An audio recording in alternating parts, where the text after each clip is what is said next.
चंदन नगर गांव में एक किसान दीनू अपने खेत में काम कर रहा होता है। तभी उसे पास वाले गन्ने के खेत में से कुछ डरावनी आवाजें सुनाई देती हैं। दीनू आवाजों की ओर खींचा चला जाता है। दीनू गन्ने के खेत में चला जाता है। जैसे ही दीनू गन्ने के खेत में घुसता है, वे डरावनी आवाजें आनी बंद हो जाती हैं। अरे ये क्या हुआ? ये आवाजें तो आनी बंद हो गई। कहीं ये कोई भूत तो नहीं? थोड़ी देर बाद खेत में से एक डंडा निकलता है जिसमें दीनू की खोपड़ी टंगी होती है। उसी समय वहां से दो शराबी नन्हे और बन्ने दीनू की खोपड़ी के पास जाते हैं। अरे बन्ने भैया, जरा वो दिनुआ को देखो ना, आज पुतला बनकर खड़ा है। ये दीनू भी ना पैसे के लिए कुछ भी कर लेगा। सही कह रहे हो नन्हे भैया, लेकिन एक बात बताओ, इसका धड़ कहाँ गया? कहीं बेच कर तो नहीं खा गया है? नन्हे खोपड़ी देखकर बेहोश हो जाता है। अरे मुझे तो चक्कर आ रहे हैं। ये तो दीनू की खोपड़ी है, बचाओ! नन्हे के बेहोश होने के बाद बन्ने वहां से भाग लेता है और दीनू की बीवी रजनी के पास पहुंचता है और बोलता है, अरे रजनी भाभी, गजब हो गया, गजब। मैंने तो आज पता नहीं क्या देख लिया था, बहुत ही डरावना था। बन्ने की बात सुनकर रजनी को गुस्सा आ जाता है और वो बोलती है, एक तो बन्ने भैया, तुम ना दारू पीकर मत आया करो हमारे यहाँ। बिल्कुल सुअर जैसे लगते हो दारू पीने के बाद, और आपके मुंह से भी गटर जैसी बदबू आती है। रजनी की बात सुनकर बन्ने बोलता है, गुस्सा बाद में करना रजनी भाभी, पहले मेरी बात सुनो जो मैं बताने आया हूँ। ऐसा कहकर बन्ने रजनी को दीनू के बारे में बताने लगता है। बन्ने की बात सुनने के बाद रजनी भागती हुई खेतों में पहुंचती है। गांव वाले भी वहां आ जाते हैं। किशन दीनू की गर्दन को देखकर कर्मा से बोलता है, देखो कर्मा भैया, देखो कातिल ने कितनी भयानक तरीके से मारा है। पता नहीं बेचारे का धड़ कहाँ चला गया है। सही कह रहे हो किशन भाई, कोई इंसान इतनी बुरी तरह से किसी दूसरे इंसान को नहीं मार सकता है। ये किसी शैतानी आत्मा या चुड़ैल का काम लगता है। फिर गांव वाले मिलकर दीनू का शरीर ढूंढते हैं और अंतिम संस्कार कर देते हैं। रजनी गांव के सरपंच कैलाश के पास जाती है और उन्हें अपनी आप बीती बताती है। रजनी की बात सुनकर सरपंच जी बोलते हैं, बेटी रजनी, मुझे थोड़ा समय दो। मैं दीनू बेटे की मौत के कारण का पता लगा कर रहूंगा। ये अनहोनी जिसने भी की है, हम उसे छोड़ेंगे नहीं, चाहे वो इंसान हो या शैतान। अगले दिन सरपंच, नन्हे और बन्ने तीनों उसी गन्ने के खेत में जाते हैं। काफी देर ढूंढने के बाद भी वहां कुछ नहीं मिलता है। सरपंच जी बोलते हैं, नन्हे और बन्ने, इतना समय हो गया लेकिन कोई नहीं दिख रहा है यहाँ। ऐसे तो हम थक जाएंगे। सही कह रहे हो मालिक, मैं तो कहता हूँ चलते ही हैं। आपकी भी उम्र हो गई है, कहीं दिल का दौरा आ गया तो लेने के देने पड़ सकते हैं। वैसे मैं तो कहता हूँ इस खेत को ही आग लगा देते हैं। जो कोई भी होगा इस खेत में जल जाएगा। फिर सरपंच के कहने पर नन्हे और बन्ने खेत को आग लगा देते हैं और वहां से चले जाते हैं। अगले दिन मनोहर नाम का एक गांव वाला सरपंच के पास आता है और बोलता है, अरे सरपंच जी, गजब हो गया। जिस खेत को आपने जलवाया था वहाँ तो गन्ने फिर से उग गए हैं। ये कैसे हो सकता है? मैंने तो खुद ही आग लगवाई थी। मैं खुद चल कर देखता हूँ। ऐसा कहकर सरपंच मनोहर के साथ जाता है। रास्ते में उसे नन्हे और बन्ने मिल जाते हैं। चारों खेत के पास पहुंचते हैं। वहां सचमुच में गन्ने के लहलहाते खेत होते हैं। ये कैसे हो सकता है? ये खेत तो जल गए थे। मैंने खुद अपने हाथों से आग लगाई थी। तुम गांव वालों ने क्या सोचा, यहाँ आग लगा दोगे और सब खत्म हो जाएगा? जो कोई भी इस खेत के आसपास भी आएगा मैं उसे कच्चा चबा जाऊंगी। चुड़ैल की आवाज सुनकर ही चारों वहां से भाग खड़े होते हैं। सरपंच जो उम्र में सबसे बड़े थे वही सबसे तेज भागने लगता है। फिर चारों भागते भागते वापस गांव के अंदर पहुंच जाते हैं। गांव के अंदर पहुंचते ही सरपंच बोलते हैं, बाप रे बाप, आज तो किसी तरह से जान बच गई है, लेकिन वैसी भयानक चुड़ैल मैंने आज तक नहीं देखी है। कुछ करना होगा। सही कह रहे हो सरपंच जी, लेकिन हमें किसी तांत्रिक को बुलाना होगा ताकि वो आकर इस चुड़ैल के बारे में बता सके और गांव को इस चुड़ैल से मुक्ति दिला सके। अब बेटा, इस उम्र में मैं कहाँ जाऊंगा? हैं? तुम तीनों जवान हो, जाकर कोई तांत्रिक बुलाकर ले आओ जो हमें इस चुड़ैल से आजाद करवा सके। मेरा बस चले तो इस बुढ़े का गला दबा दूं। जब काम होता है तो बूढ़ा बन जाता है। और देखो अभी कैसे हम तीनों से तेज भाग रहा था, घोड़ा कहीं का अब गधा बन गया। अरे नन्हे छोड़ना उसको, हमें अपने गांव को चुड़ैल से बचाना है। हम और हमारा परिवार भी तो इसी गांव में रहते हैं। ये नहीं करता तो हम तीनों कुछ करते हैं। मेरी जान पहचान के बाबा हैं, अभी चलते हैं उनके पास। सही कह रहा है भाई, ये तो बूढ़ा है, इसे क्या वैसे ही मरने की कगार पे खड़ा है। हम चलते हैं।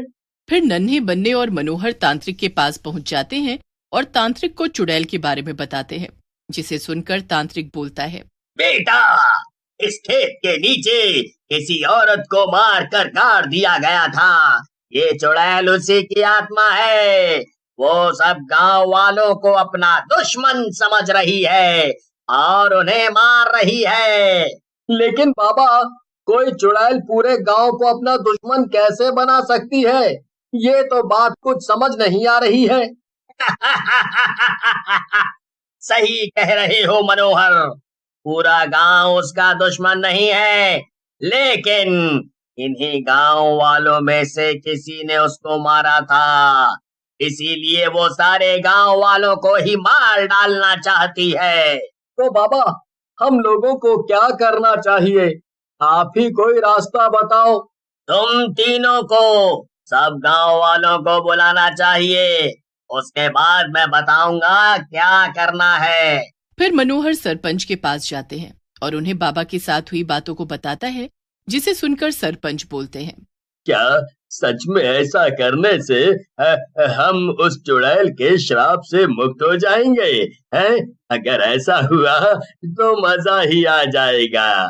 फिर सरपंच सब गांव वालों को अगले दिन तांत्रिक बाबा के पास पहुंचने को बोलते हैं। पूरा गांव तांत्रिक के पास पहुंच जाता है।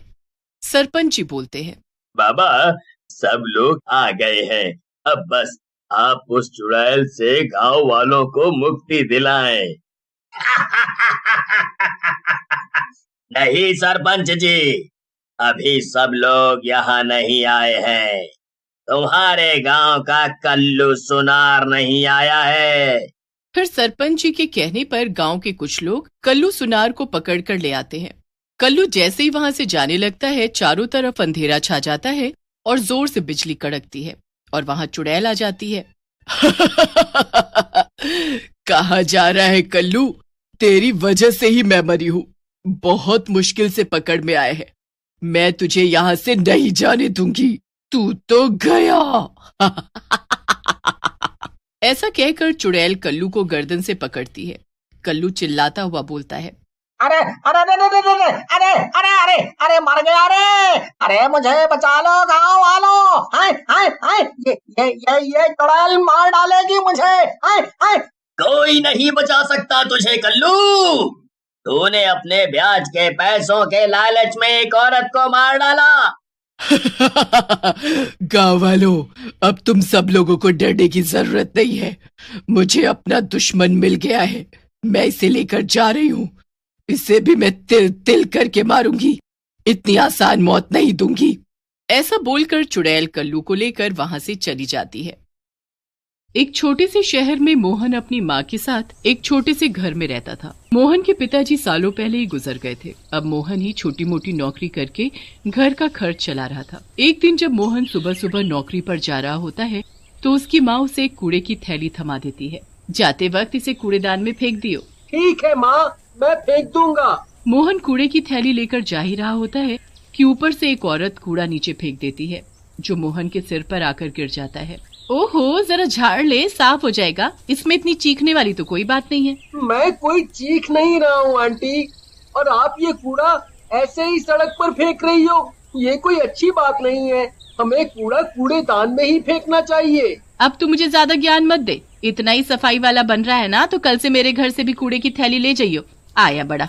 मोहन अपने कपड़े साफ करता है और फिर उदास होकर वहाँ से चला जाता है। उसे उस आंटी की हरकत पर बड़ा ही गुस्सा आ रहा होता है, पर वो कुछ कर भी तो नहीं सकता था। वो चुपचाप अपना कूड़ा ले जाकर कूड़ेदान में फेंक देता है। रात को जब मोहन घर आकर अपनी माँ के साथ बैठकर खाना खा रहा होता है तो वो सुबह वाली बात उनको बताता है। मोहन की माँ को बड़ा ही बुरा लगता है, पर वो मोहन से बोलती है, ऐसे लोगों का हम कुछ नहीं कर सकते, उन्हें तो भगवान के भरोसे छोड़ देना चाहिए। एक सुबह वो कूड़ा फेंकने नहीं जा पाता, इसलिए वो रात को खाना खाने के बाद कूड़ा फेंकने जाता है। रात ज्यादा हो चुकी होती है, पर घर में कूड़े से बदबू ना हो जाए इसलिए वो रात को ही चला जाता है। जैसे ही मोहन कूड़ेदान के पास पहुंचता है और कूड़ेदान में कूड़ा डालने लगता है, तभी उसे कूड़ेदान से अजीब सी आवाज आने लगती है। मोहन कान लगाकर ध्यान से सुनने की कोशिश कर ही रहा होता है कि अचानक कूड़ेदान का कूड़ा हवा में उड़ने लगता है। मोहन ये सब देखकर बड़ा ही घबरा जाता है। हे भगवान, ये सब क्या हो रहा है? भागो यहाँ से। मोहन वहाँ से उल्टे पांव घर की तरफ भागने लगता है और एक बार भी पीछे मुड़कर देखने की हिम्मत नहीं करता। घर जाकर जब मोहन की माँ उसे ऐसे हाँफते हुए देखती है तो घबरा जाती है। क्या हुआ मोहन, ऐसे क्यों हाँफ रहे हो? मोहन इस बारे में किसी को नहीं बताता। डर के कारण वो 2 दिन तक कूड़ा फेंकने भी नहीं जाता। अरे मोहन बेटा, तुझे मैं बोल बोल कर थक गई हूँ कि ये कूड़ा कूड़ेदान में फेंका, तू जाता क्यों नहीं है? हाँ माँ, मैं कल सुबह फेंक आऊंगा। नहीं, सुबह तक तो पूरे घर में बदबू फैल जाएगी। तू अभी के अभी जा और कूड़ा फेंक कर आ। मोहन बहुत कोशिश करता है पर उसकी माँ उसकी एक नहीं सुनती। मोहन को रात को ही कूड़ा फेंकने जाना पड़ता है। वो थोड़ा डरा हुआ होता है, पर फिर भी जैसे तैसे करके वो कूड़ा फेंकने जाता है। मोहन कूड़े की थैली कूड़ेदान में डाल ही रहा होता है कि अचानक कूड़ेदान से एक हाथ बाहर आता है और मोहन की तरफ बढ़ने लगता है। मोहन ये देख बड़ा ही घबरा जाता है और डर के मारे जोर से चिल्ला पड़ता है। हे भगवान, ये इस कूड़ेदान में कौन है? मुझे तो ये कोई भूत लग रहा है। मोहन वहाँ से भागने ही लगता है कि भूत मोहन का हाथ पकड़ लेता है। अब मैं तुझे कहीं नहीं जाने दूंगा। भूत, मैंने तुम्हारा क्या बिगाड़ा है? मुझे छोड़ दो, मुझे जाने दो। बिगाड़ा तो तुम सब ने है, ऐसे कैसे मैं तुमको जाने दूं? पर मैंने किया क्या है? मेरी गलती क्या है? मैंने तुम्हारा क्या बिगाड़ा है? मोहन चिल्लाता रह जाता है पर भूत उसका हाथ नहीं छोड़ता। वो मोहन को उठाकर कूड़ेदान के बाहर पड़े कूड़े के ढेर में फेंक देता है। मोहन जैसे तैसे बाहर निकलने की कोशिश करता है पर भूत उसे बार बार कूड़े में फेंक देता। मोहन जैसे तैसे बचकर घर भागता है और अपनी माँ को सारी बात बताता है। मोहन की माँ को मोहन की बात पर जरा भी यकीन नहीं होता कि कूड़ेदान में कोई भूत है, पर 2 दिन बाद उसे यकीन हो ही जाता है जब रात को एक आदमी के चिल्लाने की आवाज आती है। उस आदमी के चिल्लाने की आवाज से मोहल्ले वाले घर के बाहर निकल आते हैं। अरे रमेश, क्या हुआ, क्यों चिल्ला रहे हो? और ये तुम्हारे शरीर पर इतना कूड़ा क्यों चिपका हुआ है? मैं अभी कूड़ेदान में कूड़ा फेंकने गया तो वहाँ मैंने कूड़ेदान में एक भूत देखा। बहुत ही डरावना था। उसके लंबे लंबे नाखून और भयानक शक्ल। हाँ, वो शक्ल मैं भूल नहीं पा रहा। उसने मुझे पकड़ने की कोशिश की, पर जैसे तैसे मैं वहाँ से भाग निकला। अरे भाई रमेश, कैसी बातें कर रहे हो? कूड़ेदान में कहाँ से भूत आ गया है? कूड़ेदान में कोई भूत रहते हैं क्या? रमेश की हालत और उसकी बात सुनकर सब उस पर हंसने लगते हैं। किसी को भी उस पर यकीन नहीं होता, पर मोहन को पता होता है कि वो सच बोल रहा है। और मोहन की माँ को भी उस रात भूत की बात पर, रमेश हमें तुम पर यकीन है, अब तुम घर जाओ और नहा लो, घबराओ मत, तुम्हें कुछ नहीं होगा। और अब से तुम रात को कभी कूड़ा डालने मत जाना, भूत हमेशा रात को ही आते हैं। शुक्र है किसी ने तो मेरी बात पर यकीन किया। रमेश घर चला जाता है। मोहन और मोहन की माँ भी घर के अंदर चले जाते हैं और उस भूत के बारे में बात करने लगते हैं। आखिर वो भूत चाहता क्या है और वो एक कूड़ेदान में क्यों रहता है? जब मैंने उससे बोला था कि मैंने तुम्हारा क्या बिगाड़ा है, तो उसने बोला था कि तुम सबने बिगाड़ा है। मतलब हमारे मोहल्ले में रहने वाले लोगों की वजह से ही उसे कुछ हुआ था और वो मरकर भूत बन गया। हाँ, और अब वो सबको परेशान करके सबसे अपनी मौत का बदला लेना चाहता है। पर इस समस्या का अब हल कैसे निकलेगा? हमें कुछ तो करना चाहिए ना? हाँ, बिल्कुल करना चाहिए। कल हम सब मोहल्ले वाले मिलकर इस पर बात करेंगे। अगले दिन मोहन की माँ सबको इकट्ठा करके सबसे बात करने जाती है, पर कोई भी उसकी बात पर यकीन ही नहीं करता। अगर तुम लोगों को हमारी बातों पर यकीन नहीं है तो एक काम करो, आज से सब रात को कूड़ेदान में कूड़ा फेंकना शुरू कर दो, फिर तुम्हें खुद पता चल जाएगा कि कूड़ेदान में भूत है कि नहीं। इस मोहल्ले में कूड़ेदान पर कूड़ा फेंकने जाता ही कौन है? और जो जाते हैं वो सुबह काम पर जाते वक्त फेंक देते हैं। तभी तो आपका सामना कभी उस भूत से नहीं हुआ। अब कोई वहाँ रात को जाकर दिखाओ, फिर बोलना कि वहाँ कोई भूत नहीं है। आप इतना बोल रही हो तो चलो, आज रात मैं ही चली जाऊंगी कूड़ा फेंकने उस कूड़ेदान में, और आपको झूठा साबित भी कर दूंगी। अब रात का सबको बड़ी बेसब्री से इंतजार होता है। जैसे ही रात होती है, सावित्री कूड़ा लेकर कूड़ेदान में फेंकने चल देती है।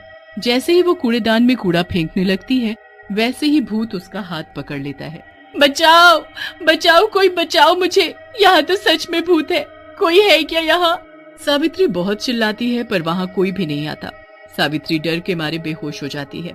काफी देर तक जब सावित्री वापस नहीं आती तो कुछ लोग उसे देखने जाते हैं। उनको सावित्री वहाँ कूड़ेदान में बेहोश पड़ी मिलती है।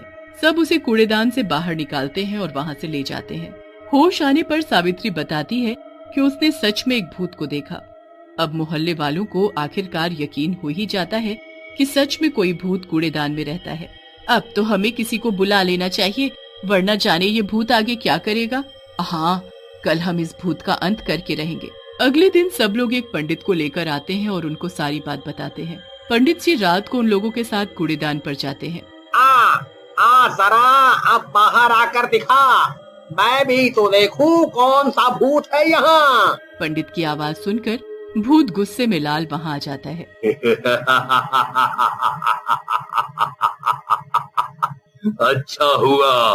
अच्छा हुआ तुम सब एक साथ यहाँ आ गए। अब मैं तुम सबको खत्म कर दूंगा। आखिर क्या बिगाड़ा है इन लोगों ने तुम्हारा? मैं बस सबको मार दूंगा, किसी को नहीं छोड़ूंगा। लगता है तुम ऐसे नहीं मानोगे। पंडित जी अपने थैले से भभूत निकालकर उस भूत पर फेंकते हैं। भूत बुरी तरह चिल्लाने लगता है और सब सच सच बोलने लगता है। ये मेरे ऊपर मत डालो, मैं सब सच बताता हूँ, सब सच बताता हूँ। मैं भी इनके मोहल्ले में रहने वाला इन्हीं में से एक आम आदमी था, जो सुबह नौकरी पर जाता और रात को खाना खाकर सो जाता। इस मोहल्ले के लोग कहीं भी कूड़ा कचरा फेंका करते थे, जिसके लिए मैं हमेशा इनको टोकता रहता था, पर कोई मेरी नहीं सुनता था। उल्टा सब मुझसे नफरत करने लगे। सब लोगों ने मुझे परेशान करने के लिए अपने घरों का कूड़ा कचरा मेरे घर के आगे फेंकना शुरू कर दिया। धीरे धीरे वो लोग मेरे घर में भी कूड़ा फेंक कर जाने लगे। एक दिन उस गंदगी की वजह से मैं बहुत ज्यादा बीमार हो गया। मैं अकेला रहता था, इसीलिए कोई भी मेरी देख रेख करने वाला भी नहीं था। दिन पे दिन मेरी हालत इतनी खराब हो गई कि मैंने दम ही तोड़ दिया। मेरे मरने के बाद किसी ने मेरा अंतिम संस्कार तक नहीं किया, उल्टा मुझे यहाँ इस कूड़ेदान में लाकर फेंक दिया। ये तो तुम्हारे साथ बहुत बुरा हुआ। इन लोगों को शर्म आनी चाहिए, जो इनकी इस हरकत की वजह से तुम्हें अपनी जान गंवानी पड़ी। अगले ही दिन पूरे मोहल्ले के लोग सफाई में जुट जाते हैं। उसके बाद वो कभी गंदगी नहीं फैलाते और कूड़ा बस कूड़ेदान